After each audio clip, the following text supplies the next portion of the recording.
మనం good morning అనుకుంటూ mobile తోటే స్టార్ట్ చేస్తాం, మళ్ళీ గుడ్ నైట్ అనుకుంటూ మొబైల్ తోటి ఎండ్ చేస్తాం డే మొత్తాన్ని.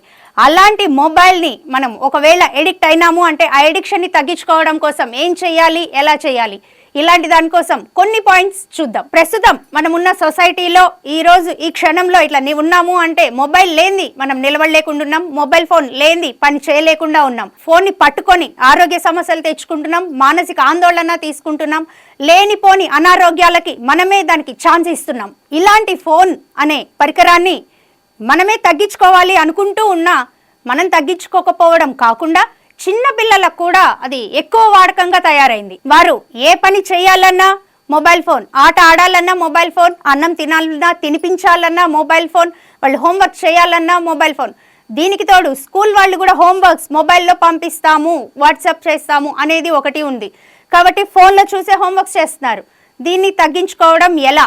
పడుకోబోయే ముందర ఫస్ట్ చిన్నపిల్లల్ని పడుకోబెట్టాలి అంటే స్టోరీస్ చెప్పడానికి మొబైల్ ఫోనే తీసుకుంటున్నాం, లాలిపాటలు పాడడానికి మొబైలే తీసుకుంటున్నాం. అలా కాకుండా ఈ మొబైల్ ఫోన్ని కొంచెం సేపు పక్కన పెట్టి పిల్లలకు అవేం లేకుండా లాలిపాటలు పాడుకుంటూ మొబైల్ ఫోన్లో కాకుండా విడిగా స్టోరీలు చెప్పుకుంటూ మన చిన్నప్పుడు ఏం జరిగింది, వాళ్ళ అమ్మ నాన్నల లైఫ్లో ఏం జరిగింది చెప్పుకుంటూ ఉంటే పిల్లలు మొబైల్కి దూరంగా ఉండగలిగే ఛాన్సెస్ ఎక్కువ ఉంటాయి. మనము కాస్త మెమరీస్ రివైండ్ చేసుకున్నట్టు కూడా ఉంటాయి.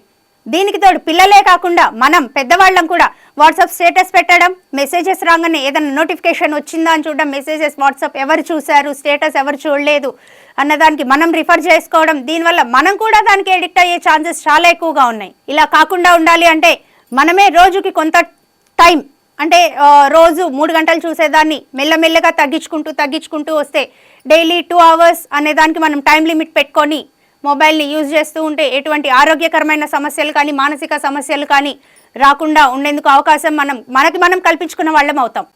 మనం సెట్టింగ్స్లోకి వెళ్ళి బ్రైట్నెస్ని తగ్గించుకుంటే పడుకునే టైంలో బ్రైట్నెస్ని తగ్గించుకోవడం, అలాగే స్క్రీన్ టైంలో ఇంత టైం వరకే మనం మొబైల్ చూద్దామని స్క్రీన్ టైం సెట్ చేసుకోవడం, అలా చేసుకుంటూ డిజిటల్ వెల్ బీయింగ్ ద్వారా మనం రోజు రోజుకి ఎంతసేపు మొబైల్ చూస్తున్నాం ఆ టైంని తగ్గించుకుంటూ వస్తే కొంతవరకు మొబైల్ వాడకాన్ని మనం తగ్గించుకుంటూ రావచ్చు. దీనివల్ల ఆరోగ్య సమస్యలు, అనారోగ్య సమస్యలు, మానసిక ఆందోళన సమస్యలు అన్నిటినీ కొంతవరకు మనం దూరం చేసుకునే అవకాశం ఉంటుంది.